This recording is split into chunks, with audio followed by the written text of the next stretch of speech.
Okay, so this is the first time I've ever showcased one of my mods on video here.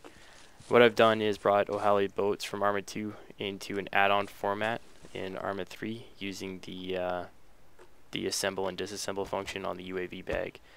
As you can see right now, I've got a UAV bag. It's actually a CRC bag, and I have the function to assemble a CRC. Plops the boat down in front of you.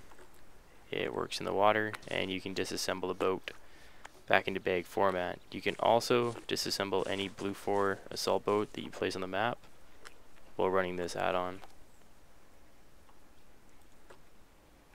And now we're gonna show you how it works in the water.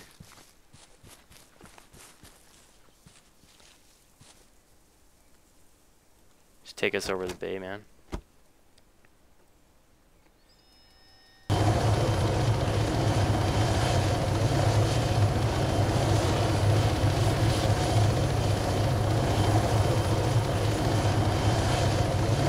Alright, there I go.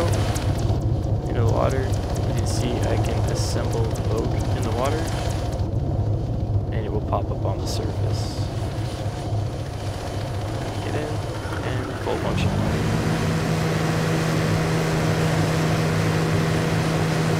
The only thing you should be aware of is if you're trying to assemble the boat in the water,